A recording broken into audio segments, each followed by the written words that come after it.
Hey everybody, it's Tommy Canale. Welcome back to the Jim Feist Handicapping Show here at Dom DeMarco's Pizzeria and Wine Bar, located at 9785 West Charleston Boulevard on a beautiful Vegas day here in March. I know some people are still in snow and cold, but we're not here in Las Vegas.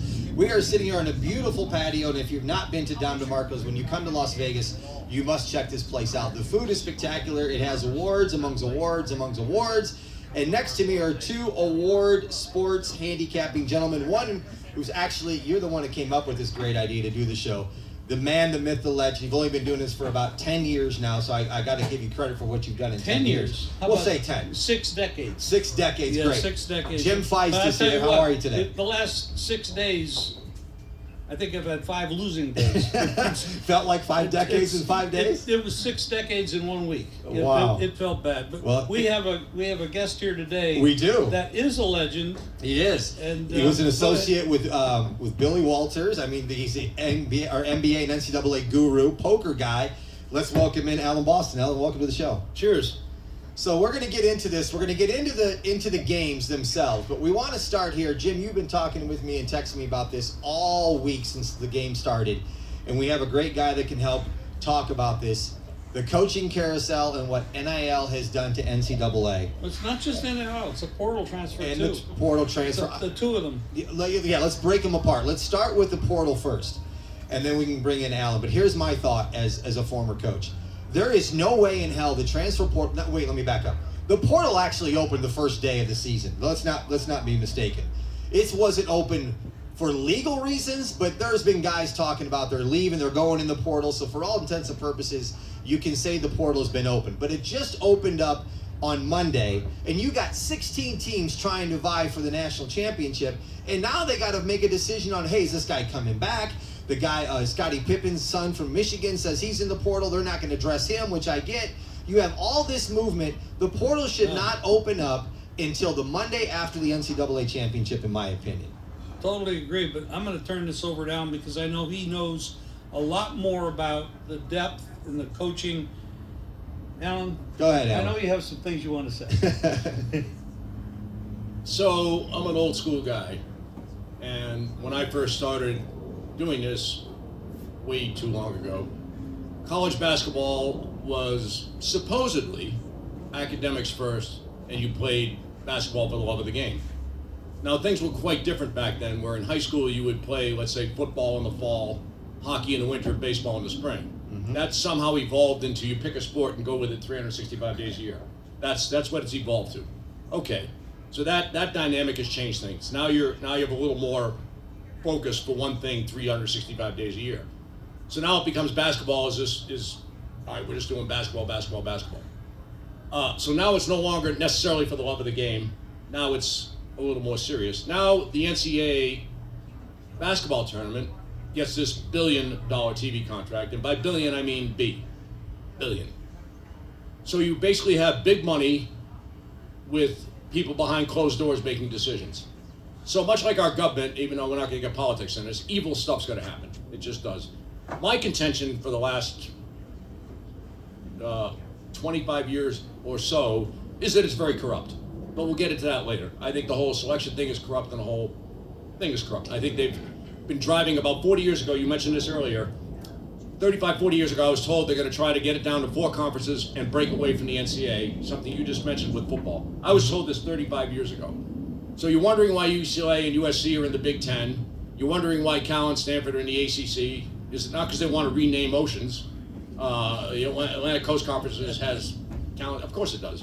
The Big Ten is no longer 10 and the Big 12 is no longer 12. They don't care. There's money involved. The Big Ten has a bigger TV contract. Screw the Pac-12. Screw the normalcy of kids playing locally.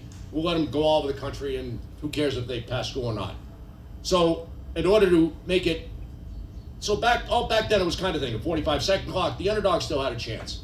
But they don't want the underdog to have a chance. Not anymore. Not anymore. They never did. They never did. I think they wanted one a year just for hype for the public, but now they've even removed that with the NIL. Just to finish this thought, but I do get long-winded, but this is kind of important because this thesis is really being hammered home, and the whole point of the portal and the NIL is about to show. So since they don't want mid-majors to have a prayer, they want to get the money to the right places, like our government. you have to continue tweaking things because there was still the George Masons of the world, the Loyola Chicago and Sister Jean, et cetera, et cetera. There was still these Cinderellas that made big runs and taking money away from the people that supposedly should be getting it. So now they've created this NIL nonsense and this rampant transferring. What rampant transferring has hurt the most is these mid-major coaches who are great at developing players. So, for instance, Mark Schmidt at St. Bonaventure. No one better at turning 5 marginal players into a team that can compete in the Big Ten in 4 years. But he needs all these years. He runs pretty sophisticated stuff. And you have to iron out the holes of these kids' games. So Chris Mooney at Richmond will get screwed by this. Yeah, he will. Et cetera, et cetera. There's not a lot of coaches that are great at this, but some of these old school guys are really, really good. And then they have no chance anymore. You find a diamond in the rough, like Andy Toole at Robert Morris. 10 years ago, if he had been able to keep his players, he would have been a top 20 team. They kept transferring out, they kept getting poached, and you have no chance. So the NIL has made it so if these mid-majors actually find a diamond in the rough, they have no chance of keeping it. No. And the rampant transferring makes it even easier. They used to have to wait a year. Agreed. Now you don't even have to wait a year, which is completely insane. There should be some sort of contract if you want to go this route. If you're paying them, treat them like laborers and give them a contract and say you've got to stay for 2 years, 3 years, whatever it is. Anyway, every move that this NCAA has made, I contend, goes back to the thesis that they want the big name schools to get all the money and all the acclaim. Hence, rampant transferring, hence NIL, where they're the only ones with any chance at all. And we've seen that play out, you mentioned pre-show, in the first round of the tournament, and again, we'll get into that soon. So I can't stand the transferring, I can't stand the NIL. You go to college, if you're getting a scholarship, it's $300,000 for 4 years. Like, that's plenty of money. I'd like to have $300,000. Yeah, exactly. Handed to me every 4 years. Like, I'll take it. Nope. You know what's happened here with the NIL? This year was more apparent to me than ever.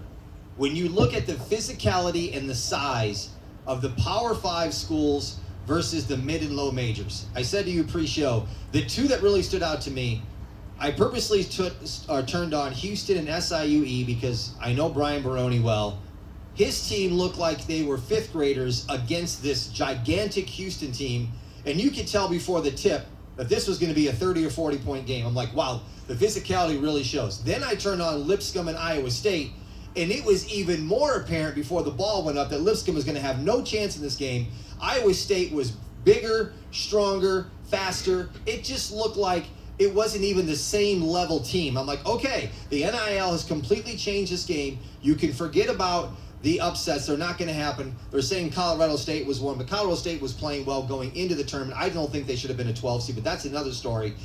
The one thing that I can say is they don't want the upsets anymore. It's going to be chalk. It's going to be chalk going forward. The antitrust is not going to slow down this NIL. They got to get a commissioner in place to do something to slow it down. I agree with you, Alan, with this transfers. It's out of control. The best thing that they can do, if they're going to do a transfer, give them one time, you transfer again, you sit a year like you did before, you lose your year of eligibility, and if you're sitting, you can't get paid NIL. That'll stop guys from transferring a second time. That's a good start, but again, we can go back.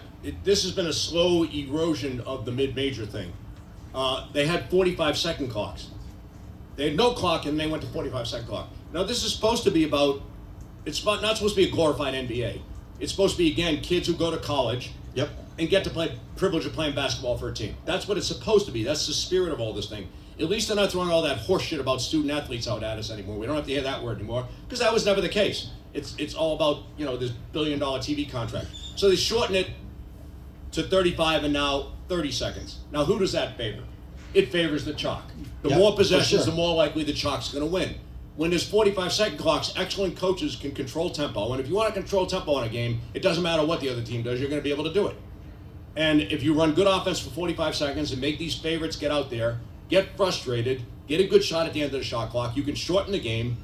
And if you play a perfect game a la Villanova Georgetown, way back in 85, I think it was, they played a perfect game and they won. They shortened it. Now, no shot clock's ridiculous, of course. That's absurd. But that game is still one of the most talked about games. It is, you're right. And to finish the thought, so they've shortened these shot clocks. They've allowed, and part B to your one team look bigger than the others, it's a little more, that's part of it, but it's a little more subtle than that. So let's say you actually lose a player who's pretty good for your team to a power conference. He sits on the bench in a power conference. He might be your 5th or 6th man. That 1 or 2 player lack of depth wears these teams down. So if they hung in for the whole game, like Robert Morris, there's still that 1 or 2 players short that they lost to NIL, who might not even be a great player, but who's just enough to give the star a little bit of a rest, and they just have no chance. And where they go wrong with all this, and why I think they're gonna screw themselves, is when you think about NCAA tournament games, you don't think about how many times has Duke won, how many times has Kansas won. No one cares. But everyone does remember Sister Jean. Yes. And Loyola's run to the Final Four. Everyone remembers Butler making it back-to-back. Everyone remembers Gonzaga George crossing Mason. the line on. George Mason with Larinagas run to the Final Four, right. That's what's talked about. Now, the head of NBC one year said that we don't want, this is when Loyola Chicago was making their run. They had a good team the year before, and they had a really good team this particular year. Porter-Bo's a great coach. They said, we don't want Loyola Chicago, we want Kentucky. It's better for the ratings. So someone actually did a study on this and ran Loyola Chicago's games. They have 4 networks, so they compared the time and the network they were on to all the years past since they've been doing this. It's not a big sample size, but in fact, Loyola, after the first round, I think they beat Miami in the first round, which cost me a fortune. Every single one of their games beat the rating of that same time slot and that time period on that network by a lot. Because the Cinderellas are, in fact, what resonates with the public. That's what's 100%. talked about, even after the first weekend. Absolutely. Who pulled the upset? So they're going to screw themselves. If they think all these big-name schools are going to draw more and more people, wrong. You need hit Cinderella. You hit the nail on the head, and sorry, Jim, and I'll let you go. But I have said to. I never shut up, I'm enjoying the conversation, you guys. This is educational for me. I said to this weekend to friends of mine, they're like, "Oh, the NCAA tournament sucks." I'm like, "Okay, wait a minute. I'm a purist. I'm a hoop head. I'm a former coach. I loved watching college basketball. I don't care who I'm watching. I love watching the game. For me, it's different. For somebody who's just tuning into March Madness, you're tuning in because you want to see the upsets. You want to see Cinderella. You want to see a 15-2. You want to see a 12-4. That's not going to happen anymore. So for you, it's boring because it's all the chalk teams are winning. And then you're going to tune into the Final Four because it's the Final Four. It's just like the golf fan that only watches the Masters. They're going to tune in just for that, but they're going to tune back into the Final Four. When I said to a buddy of mine, I go, listen, you hate it, but you're going to tune in the Final Four when it's the 4 power schools left, and you're going to watch them battle it out. Well, let me interject here. We are going to the Sweet 16 this weekend. Thursday, Yeah, we're getting Friday. into that. Okay, so I promise. no, I'm not trying to change the subject. I'm adding to it. But now we have 16 teams that are all sort of competitive. You could make a power rating on anything. I think one of them might be a 13-point favorite if you looked at the numbers. But most of them are inside double digits, which is not the case when you started with 68 or 64, whatever you want to go to. But so now, are we saying the way the system is now, and this is a question for both of you, should we only be 32 teams instead of 64 teams? Because the other 30 teams are going to be 20, 25-point underdogs every game. They want to go to 76. I think they go backwards, personally, and go to 64. It's the only major tournament where some teams have to win an extra game.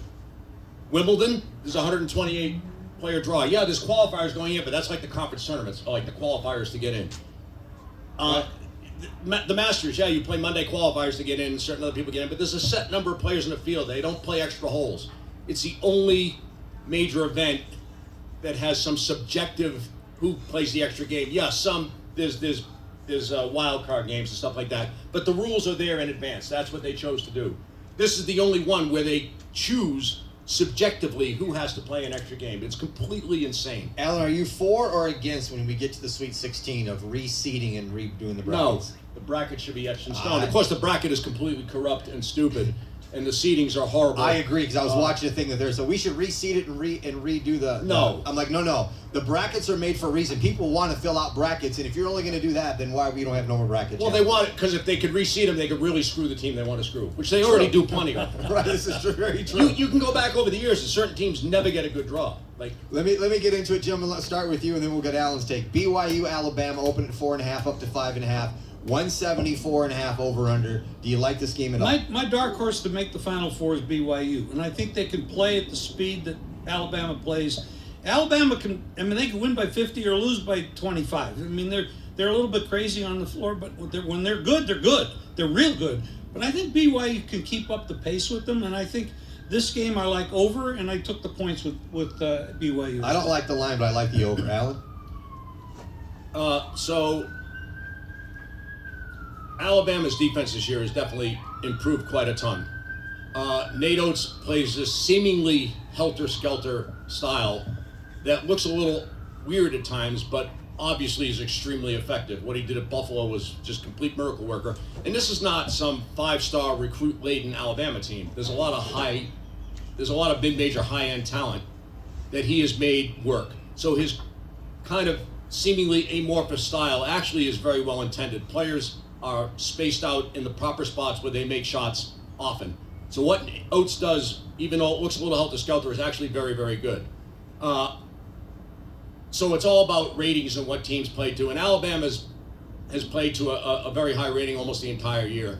BYU had some injuries to start the year and some youth. Mm-hmm. And the coach has done an excellent job molding them, and they're playing their best ball right now. But their best game has been very good lately. They had Iowa State down 22 on the road. Like, that's just nuts. And a lot of their other games have been really, really good too. However, they're still a little young.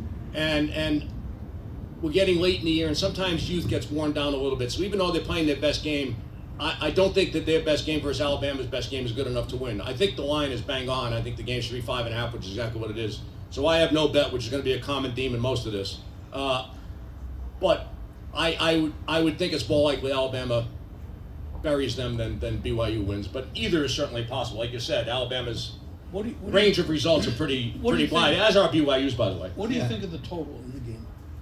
No idea. I've never done a total in my life. Oh, really? So I really don't. I don't. I can only keep track of 370 teams. I do it all in a book. I do it all in my head. So I'm just winging it here. Jim, it's funny because I don't bet totals ever in NCAA. But for this game, I looked at this one only just because both these teams can put up points. Both these teams can get away from the defensive side. That's why I kind of like the over. Okay. Yeah, both teams are very comfortable playing fast. So there's no reason why someone's going to slow it down. Right. And I would think if anyone slows it down, it's BYU, but they never slow it down. So, yeah. Maryland, Florida, open at 6.5, down to 6, 157. Jim? Well, Florida has the depth. They run an up-tempo game. They're very deep. Maryland is not. Both. I mean, all these teams are good. There's no question about that. I mean, Maryland had, down second shot, the last second shot to win the game against Colorado State. Great game to watch. When Florida's playing their best, this is a Final Four team, maybe a Final Two team. So I think Florida's going to take them to the barn. Let me say something here on this game before I throw it to Alan. Both these teams advanced on pretty much luck. Maryland hits a last shot to beat Colorado State. Florida was down pretty much 38, 39 minutes of this game and finds a way to win it. And sometimes you need luck to advance. I think you got two teams here that are pretty thankful to be there. Florida feels more comfortable being there than Maryland. I don't like this game at all on the line or the total. Florida ran up against the two-time champion, great coach.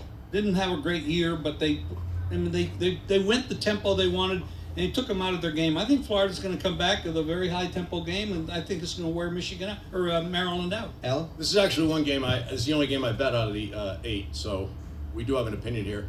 I've been kind of anti-Maryland for the last month or so. I don't know why the market has them rated some elite team. If you go back pre-conference, which is what the best, even though it's a long time ago, it's still a more appropriate way to analyze the tournament because you're not playing in conference. The conference games are conference games, the pre-conference games are pre-conference. So you're playing different teams than you typically play. Now, pre-conference, and again, I'm doing this from memory, but Maryland was life and death with Villanova on a neutral court, which is not a good result. And they lost to Marquette at home. And it was no fluke that Marquette was just better. They did get better, but how much better did they actually get? They're in that ratty Big Ten conference that no one's really any good there. And yes, the blowout at Grand Canyon was uber impressive. I thought Grand Canyon would win that game. That wasn't a very good pick. But they were very fortunate to beat Colorado State. And by the way, I don't know what a travel is anymore. So 6 steps. It's The 6 whole thing's steps ridiculous. now. I don't know what a charge is. I don't know what a block is. I don't So know what a foul is. The refereeing is they just make it up on the fly. Did you take Florida and lay the points? So anyway, I'll speed this up a little bit, but this is the one I like. So, Florida got both their big men had been hurt during the year. They both got healthy in the last month or so, and their rating is blown up. Now, rim protection is the number one most important thing in college basketball. When you lose a rim protector, you lose a lot. You lose a point guard sometimes, but usually not as bad. If you have no backup rim protector, you're screwed. Florida's got two. If you want to go matchup to matchup, Maryland's lack of depth, like Mr. Feist mentioned, could be in a world of trouble against Florida's big guys, so they can use both or alternate. So if Florida doesn't wear them down, they may just bury them anyway, because I think Connecticut caught them with an elite half-court offense where Florida messed up a lot of switches and just weren't ready for that. If it was a 45-second clock, there's no way they would have won. And I agree with Hurley. He got screwed by the refs. Like, some of those calls were just insane. The fact that Connecticut got them into this game that they're uncomfortable with is going to help Florida in this game. Maryland's offense is not run as intricately as Connecticut's. It's much easier to guard, but the fact that Florida struggled in that game is like a wake-up call. And I think Florida's going to kill them. I think it's a complete mismatch. We agree on that one. Arizona, Duke. These two met earlier in the year in Arizona. Duke wins by, I think, 3 or 4. But this is a different Arizona team. Arizona had a center then who's not with them anymore, which I think is going to hurt them in this game on the inside. It opened at 8.5, up to 9.5. 153.5 is the total. Where are you at with this? I've seen flashes of 10 on this game. I mean, the interesting thing is Caleb Love used to play for North Carolina. North Carolina. Yes, And I believe they beat them. They beat Duke when he was there, and he had a hell of a game the other night against Oregon. I mean, this is going to be a matchup of two teams that can really go. I think it's an over game, and I like the favorite, but I can't lay that kind of number. It's just too big a number for me. But I look for the over. I do bet overs and unders.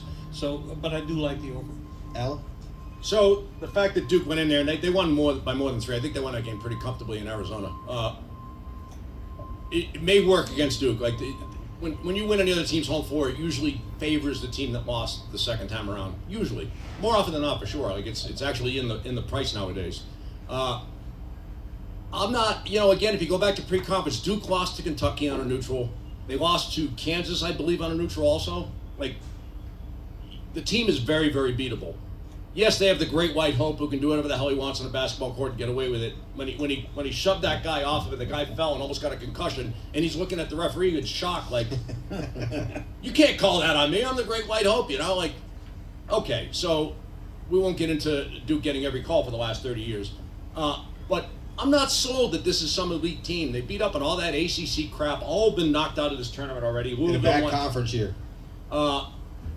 So are they more the team that lost to Kentucky and Kansas on neutral courts early in the year?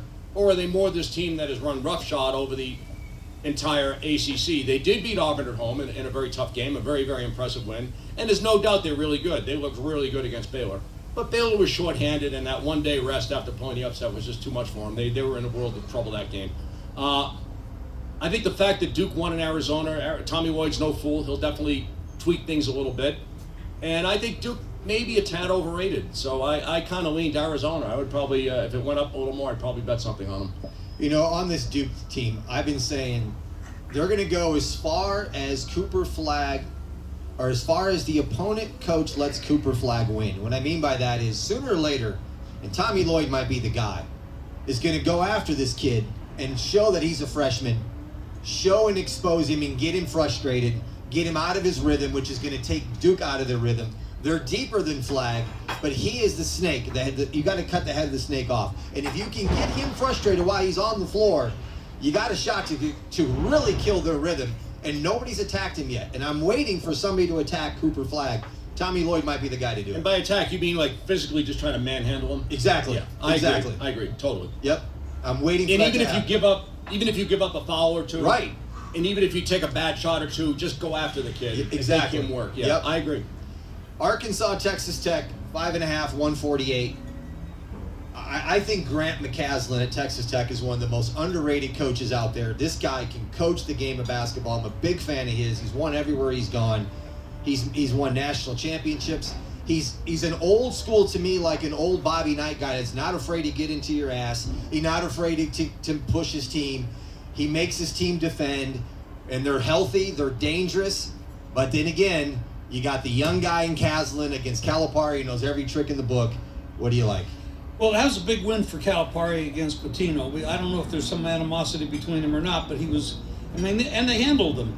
Now, I think Arkansas is not, I don't remember the name of the young man, but I do think they're getting a player back. Right, exactly. Yeah, he is back. And he's important. That's another additional piece.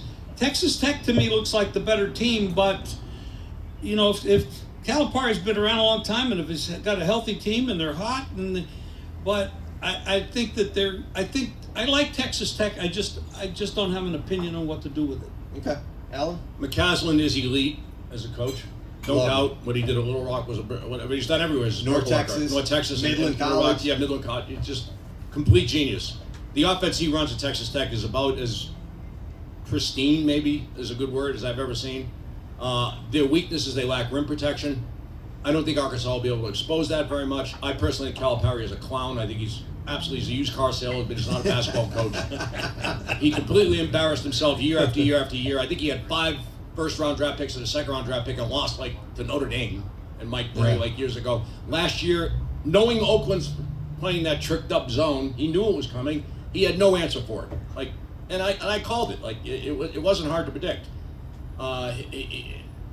He doesn't make good in-game adjustments. He's completely in over his head with McCaslin here. I don't imagine he'll find any way to expose anything Texas Tech does. And Arkansas has been very, very good in this tournament, but they actually got better when Boogie Fland went out, and they were forced to use the John Elf kid from Florida Atlantic a little bit more, who they paid $1 million for. And then when Tierra went out, they even got better. Now, Fland came back, and they've been fine now, but does it bust their rhythm up now that their leading scorer is back? That may actually work against them in this case. You're right. I think the line is correct, but I'd only have McCaslin against Calipari because the coaching gap is absolutely humongous, way more than people realize. Yeah, you'll hear Jay Schillis and all those other clowns say, oh yeah, Calipari's the greatest. No, he's not. He's absolutely terrible. He's a good dude, straight shooter, gives money to charity. I like him in that regard. But as a basketball coach, what line are we looking at here with this game? 5.5. If you have a game like this and you think the one coach has the advantage over the other, you're not willing to lay the points. Is a money line play a possibility here if you like the favorite or not? Don't you recommend that? I'm a big believer in buying half points. So, and I'm not going to get into the math behind it, and I'm not a math guy anyway. So in that regard, that if you like a favorite, I think the money line might actually be the way to go at all times. Okay. Right, because if I have a game 8, then I think the money line should be 4-1, and you're laying $250 at 5.5, and it takes all the randomness out of it. If you're right about the team being 8 better, you're going to win 4 to 5 times, maybe even more. Right. So that's something I've never looked at, but with all these computers now, and I don't use a computer, I can barely turn it on. But yeah, I think money lines might actually be the way to go. I've never had anyone run it in that regard. But unless my gut is screaming that you have to bet this, I'll just leave it alone because my number on the game is 5.5. So I think it's spot on. Okay. But I would never. I mean, if it went to 7, I probably wouldn't bet Arkansas anyway. If I lost betting Calipari against McCaslin, I wouldn't be able to sleep for 3 weeks. I have talked about money line betting. A lot of times when there's a money line favorite, 2.5, 3, 3.5, I play the money line. I don't like to lay those small numbers. The odds makers made it close.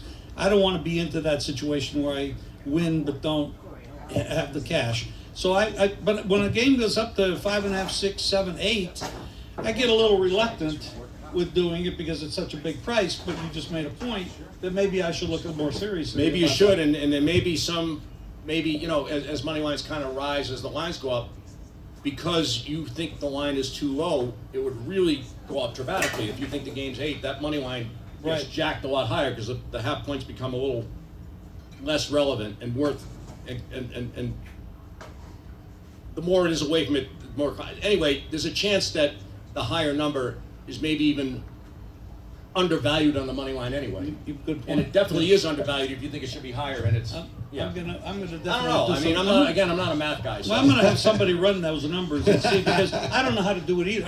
I can turn on a computer, but I can't too, run but the that's numbers. where the limit. That's where the limit is.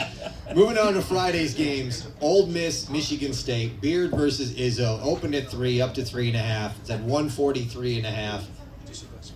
I mean, Beard can coach the game of basketball. He has taken this Ole Miss team and really turned them around in 2 years. Izzo is Izzo. I've been saying this for a while. If Izzo wins it, which could be highly unlikely, he's probably going to step away from the game. If he can get to the Final Four, he still might step away from the game. He's about tired of all this NIL and transfer portal stuff as well. But Jim, to you, 3.5 Michigan State favorite of Ole Miss. Do you like this game? Well, the number tells you that this is. The odds makers are saying it's going to be close. I like Izzo. I like Michigan State. This is one of those games where I'm on the money line. Now, Mississippi shot the ball so well from 3-point in the last game. I mean, I think they did like 50 or more % from 3-point, and they're not usually that good. Well, from first range. Both games, they've had 20 plus leads in both these games. Right. The first 2 games. Right. I think this is Michigan State's game to win. Beard's a good coach too. I mean, you got really 2 good coaches here. I think Michigan State, Izzo is the right side. I'm betting the money line this game. Alan? I have zero opinion. I will say this, that Mississippi really had stunk the last 2 months of the year and has found a gear in the last 2 games. They played at a very high level, both of these last 2 wins. The Iowa State game shocked me. Like I thought Iowa State was stealing. I thought they'd kill them. The fact that they blew that big lead to North Carolina, who I thought was absolutely terrible, was, and they shot the ball very well in that game. Well, they went and did it again. Their offense, their running seems to be a little more confident. And, is it a 2-game anomaly, or is the last 2 months of the year more that matters? If you go back to pre-conference, there was nothing great about them, but they did, what was it? They had one really good win pre-conference, which is escaping me at the moment, sorry. Beard is terrific, and I don't think Michigan State's some great team. Again, if you go back to that Hawaii tournament, the games were kind of shaky. The Big Ten was down, and it's not some elite Michigan State team. They should have been like a 6 seed, not a 2, but that's beside the point. So is the real Mississippi team the one that finished the last month of the year, or the one that played these last 2 games? And there's where the rub is. If they revert back to their January play, then Michigan State's probably going to handle them. If they play like they did the last 2 games, I think Michigan State's in a lot of trouble. They were very, very good, Mississippi, in the last couple of games. And if Michigan State, they're going to give that pack line, or no middle, whatever you call it, is going to give up some 3-point shots. But is Michigan State going to make them or not? And they don't have to. So I have no opinion, but I mean, instinctively, I think Mississippi's got a good shot here. You know what? Of course, they do. They're only 3.5-point underdog, but I think this game comes down to one stat and one stat only, and that's offensive rebounds. I think this game's a comeback. Who can get the most second chance points in this game? And who do you think that is? Man, it's a toss-up in my book. It really is, because both coaches stress to go to the offensive glass and get the boards. So this is going to be a battle. It could be foul trouble situation, where one team has a couple guys in foul trouble early, they got to put them down. Do they play them in the first half? But I think this game's coming down to offensive rebounds and second chance points. So to go back to my thesis of they're always rigging it for the higher seed and the upper seeds, when they get to these tournament games, they let them play a little more. And again, who does that favor? The more physical, more athletic team. And I don't know if you watched the BYU Wisconsin game. I don't even know what they were looking at on some of those calls. Like the guy, they ejected that guy for. They claimed he intentionally elbowed him in the nuts. No. The guy points to the scoreboard. They call a tentacle on him. I mean, what they have against the Mormons? That was a weird game. But some of these games, it's just the higher seeds just get away with murder. Like the coach at High Point, Huss, who did an unbelievable job the last couple of years. He's a McDermott assistant, he's just elite coach. Like, just amazing what he did with that team. He talked about how their first shot defense was fantastic, but they struggled to rebound. But he was saying it in a very nice way. Their struggle to rebound was because Purdue was getting away with murder. to my eye, I had no bet on the game, so I was watching it objectively. Sometimes I struggle when I have a bet on it to watch it with any kind of objectivity. But one team can go over the back, one team can shove you aside, and the other team can't. You're not going to win, and it just seems to happen all too often. So I'll be curious to see how they referee the Michigan State Mississippi game. That's what I'm getting at. Like, yeah, because you're probably right. Like, that's probably where it's going to be won or lost, and oftentimes that's in the refs' hands. Kentucky, Tennessee, going to meet for the third time. Kentucky's beat them twice. Tennessee opened at 4. It's up to 4.5. It opened at 146.5 down to 144.5. If you're talking a money line game, if you just look at what Tennessee has done, as Alan's pointed out in a few games here in the last month of the season, the way they're playing, it's hard to beat a team 3 times. Can it be done? Yes. I don't see it. I don't see Kentucky beating Tennessee. Well, first of all, Tennessee was ranked very high all year, and now a lot of people knock Barnes, the big game at the end. He makes the wrong, whatever he does. I don't know that to be true, but I feel like Tennessee, but I'm not going to play it. I don't know what happened in the first 2 games that made them come out ahead, because it doesn't figure that they would. But do they have? Is there a matchup issue there that I don't see? Well, but so when I don't know, I just say, okay, I'm going to pass that one. Here's one thing that I will say that maybe Kentucky has, and it's a slight advantage. When a team has beaten somebody twice, then you go to the coaches. And Mark Pope's a first-time coach at Kentucky. He's got a lot of experience, played at Kentucky. But he may have figured something out on how to beat Barnes. Sometimes it just happens with the coach. I know there was a coach I couldn't beat. He had my number. And there was coaches that I knew no matter what you were ranked, I had a really good chance to beat you because I knew how to beat you. Forget about my players. There could be this situation where Pope may have figured out something how to get to Barnes. Alan, anything on this game? So beating Tennessee as a home dog is one thing, but going on the road, and when Kentucky went into Tennessee, they were down a bunch of players. They were completely beat to shit, and still like wire to wire. I'm not a Rick Barnes fan. Yeah, he's been successful for a long time, but his in-game adjustments are a little. Yeah, I'm trying to be. It's my first time doing the show. I'm trying not to get too out there. Alan, I've said this from the get-go. All right, he's a clown. He's a clown. All right. Rick Barnes finds a way to lose in the tournament. He can't handle the pressure in these tournaments. Yeah, I mean, he completely embarrassed himself against. I think it was Colgate a few years ago. Colgate just like dominated the game with no talent at all. He does have. I mean, having Ziegler and Wishan, the other guy, they're like 2 elite defenders. Yep. However, when Kentucky's offense is elite, it's 5 guys always in the right places, always at the right times. And yes, Ziegler and the other guys are great one-on-one defenders, but does that mean the whole team can defend Kentucky well? Clearly, there's something about it that they cannot. And I don't think Barnes is going to find the solution to it. I think this line is actually too high. And I think Kentucky's got a good chance to pull the upset. I did not bet them yet, but I probably will at some point.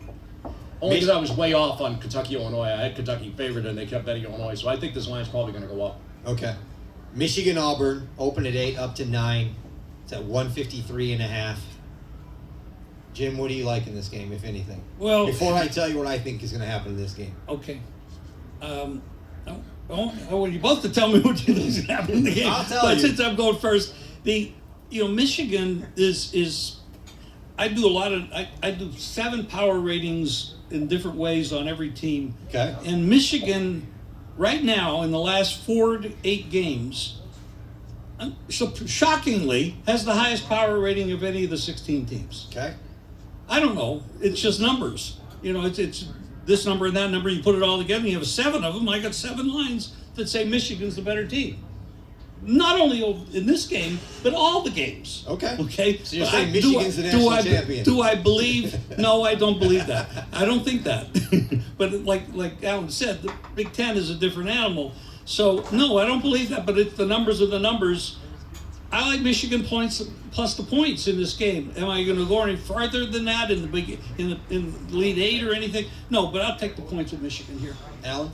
So Michigan ended the year with 2 complete debacles. Home to Maryland. Maryland ran them out of the gym. And then at Michigan State, they got destroyed. It was a complete lame duck game and meant nothing. All right, so what's going on? So I read a little article, and Dusty May said, I blew it. I've used my starters too long. I should have been using these freshmen a little more. I finally put them in the game against Michigan State in a blowout. And I think my guys needed that little bit of a rest. So they got rested for the conference tournament, and they played 3 terrific games to win their conference tournament. And now comes Cal San Diego, a game I thought they would struggle to win, which everyone did. The line was like 2 or 2.5. And it was at 3. And in fact, they got very fortunate to win that game. Cal San Diego couldn't make a shot. Yep. They also got every call Michigan. Like, there's no doubt there's some calls that could have gone either way that all of them went their way. Again, I'm not surprised at that. I always think the higher seed gets every call. And then the last game was excellent. So yeah, the last 5 games after that little bit of a break, they found this rebirth. They needed the re-energization, and they got it. The one issue you have is they're like probably completely out-athleted, like by a lot. Auburn at the beginning of the year was running roughshod over good teams. They definitely leveled off a little bit, and I don't think Bruce Pearl's any kind of genius. So I actually give Dusty May a pretty significant coaching edge in this game. However, the gap in talent is humongous, and I'm just going to leave it alone. Well, my thought is what you just hit the nail on the head, Alan. The gap in talent to me is what's going to make the difference in this game. Auburn's playing a little bit more hungry. They're playing more mad recently. I think after they got bounced in the tournament, people were starting to write them off, and people didn't think they could do it. I think Michigan is a good story. I just don't think they have enough to win this game. I think Auburn wins the game. Fair enough.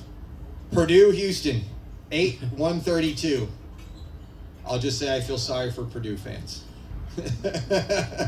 My final game was Florida against Houston, with Houston winning. I think Houston's dynamic. I think this is his year to do it, to get there. He's got some outside shooting now. He can score. That hasn't been the case the last few years. He can actually score some points now, but they play tough, and I don't think Purdue matches up. And as Alan pointed out, the Big Ten is not, they're not the most elite conference, although there are some elite coaches in there. But maybe Purdue has an edge. They're playing a little bit close to home, Indianapolis. But I like Houston, but I'm not laying any big numbers. I'm not laying a big number in it. You brought it. I mean, Sampson is going to make it extremely difficult for the Purdue Boilermaker guys to get threes off. Let alone they're going to run him off the three-point line. And if they get a shot off, he's going to be in their butt in timeouts. I think this could be a long night for Purdue. Alan? So Houston's struggles the last couple of years have been more their injuries. Yep. The team plays so damn hard for so damn long, and he didn't have much of a bench, and players got hurt. And then last year, clearly, when against Duke went out, when they would have killed Duke if that kid didn't get hurt. Like that was the men against the boys. So now he's maintained a healthy roster, and has actually used his bench a little bit more this year. So they should be plenty fresh for this game to blitz the ball screens, I believe is what it's called. Yeah. What they do a lot of. Now, Painter is really good. He runs really intricate stuff. However, you need elite guards to handle Houston stuff. And Purdue's guards are not elite talent-wise. They play elite at times, but athletically they're not overwhelming, which could lead to a lot of you talk about cutting the head off the snake. Well, if your guards can't get Purdue's intricate half-court offense set up, then they're in a world of shit. And I kind of agree. I kind of think I love Painter, but this is not an uber talented team. And he does it with kind of smoke and mirrors. And if you're not uber talented, it doesn't matter how good your stuff is, because Houston is going to solve it. And he has plenty of time to prepare Sampson to take Purdue out of what they like to do. And yeah, I think Purdue's in trouble. I didn't bet it because I think the line's about right, but I could see Houston winning by a lot. Next week, we're going to break down the Final Four with Tim Murray. But before we close shop, real quick, I want to get your thoughts. Tomorrow, opening day, baseball is here. What's your team? Tell me, what's your favorite team? I'm going to bet Houston and the Yankees do not make the playoffs. How's that one? Do you have a favorite team in the MLB? I don't have a favorite team. I'm a day-to-day guy. I watch the pitchers. I watch the bullpens. But with all this going on now, the Sweet 16, Elite 8, the final, I'm not even thinking baseball at the moment. So I'm gonna. In the weather around the country, you're gonna have some bad weather here and Yeah. there. The pitcher's gonna have trouble getting grips and stuff. And I mean, I'm gonna stay away for a couple weeks. I'll tell you. When I've been, a friend of mine who bets baseball a lot told me he's changing his theory this year on betting baseball. He used, always bet the first 5 innings, starter versus starter. Sure. Now he said he's taking the Dodgers on the money line every single game. He said, I'm just going to take the Dodgers every game. He said, I think they're going to win over 100 games. He said, I'll be good at the end of the season. So I said, all right, we'll see how that goes. So, Alan, you betting baseball? No, haven't watched baseball in years. The last time I watched a baseball game, they had some analytics guy on there talking about, and they had like 17 different colors, and thank God I hadn't dropped acid or something. It would have really like screwed with me. I had no idea what they were talking about at any moment, and then they changed rules with relief. Like, screw that. The baseball when I was a kid, pre-DH, we'll throw that out there. I can't stand the DH. Like, all the strategies been taken, all the charm. They think people don't like 1-0 games. I used to revel in 1-0 19-inning games. I don't think there's anything better. What's the most popular sport around the world? Soccer. Yeah.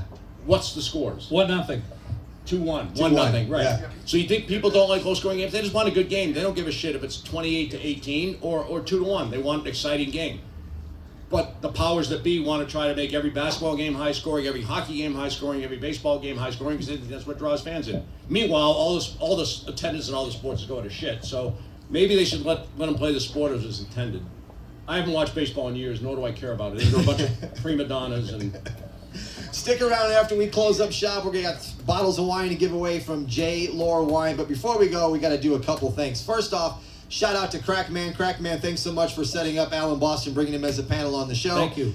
My name is Tommy Canale. Give it up for Jim Feist and Alan Boston, everybody. We will see you next Thursday at noon here at Don DeMarco's to break down the Final Four. Good luck on your bets, everybody. Good man.